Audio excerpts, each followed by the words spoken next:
dicadangkan oleh Ong Kian Ming, iaitu kena buat eKYC dulu ni. Kalau selagi tak lepas eKYC ni tak boleh buat yang lain. Kita ada risiko kepada yang berkait dengan yang ditimbulkan oleh Ong Kian Ming tadi, dan juga yang telah pun dipertimbangkan ialah apabila kita buka kepada rakyat, sebenarnya user experience itu sangat penting. Keyakinan kepada padu itu juga bergantung kepada licinnya urusan rakyat untuk masuk ke padu, mengemaskini data dan sebagainya kan. Jadi ada dua pilihan. Pilihan pertama ialah kita meletakkan proses eKYC. Nanti saya terangkan eKYC ni apa dia.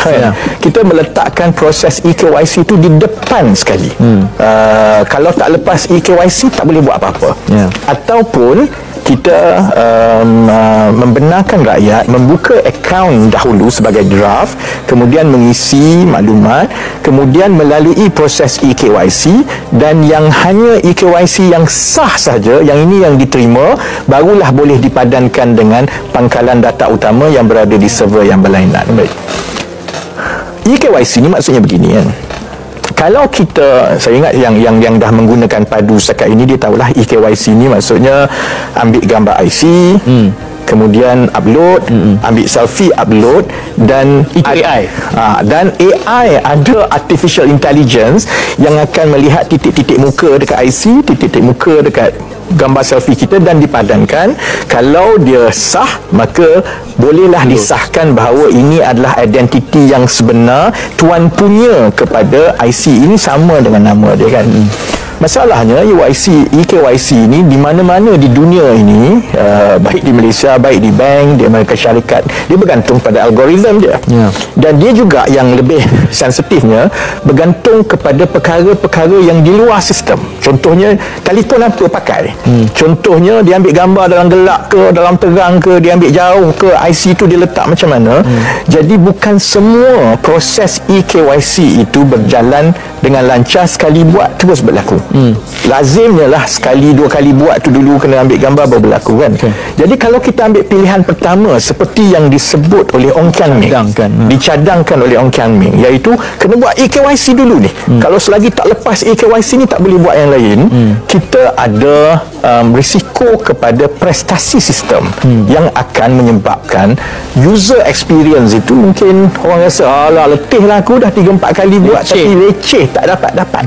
Tapi kita tak boleh nak membina padu tanpa ada eKYC. Kalau kita tak ada, contohnya dulu MySejahtera, ini yang bising-bising cerita pasal padu ni, MySejahtera dulu sebenarnya tak ada eKYC pun.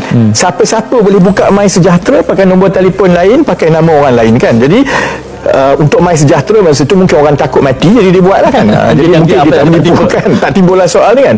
Tapi untuk padu, kita tak boleh untuk mengenepikan eKYC ni, kita kena buat juga. Sebab itu keputusan yang dibuat ialah kebarangkaliannya begini kan.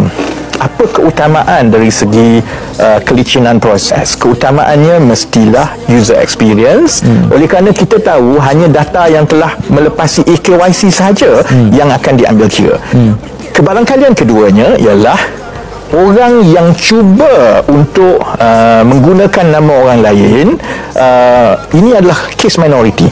Jadi kalau ada case begini, apabila seseorang telah membuka akaun draft, bukan akaun yang akhir, akaun draft, jadi bila orang yang benar itu nak buka, dah ada IC dia digunakan, dia automatik akan keluar pop up untuk beritahu telah pun dibuka, dan sila ada link untuk pergi kepada helpdesk dan akan diselesaikan. Dan kumpulan ini pada pandangan kami, pasukan yang merancang ini adalah kumpulan yang minoriti. Jadi imbangan di antara kedua ini yang terbaik ialah flow-nya begitu, membenarkan orang isi semua dulu dan buat eKYC kemudian. Dan setakat ini, setakat pukul 7 tadilah kan, nampaknya secara majoriti proses eKYC itu berjalan dengan lancar. Kurang daripada 5 minit. Selalunya cubaan pertama tu pun majoriti dapat cubaan pertama, kalau ada pun cubaan kedua, ketiga. Dan sebab itu tidak timbul seperti yang disebut oleh Ong Kian Ming tadi, dia akan ambil masa 3 hari, jadi tempoh 3 hari ni orang boleh masuk dulu dan sebagainya. Kerana bila kita buat itu, insya-Allah dia selesai dalam tempoh 5 minit itu.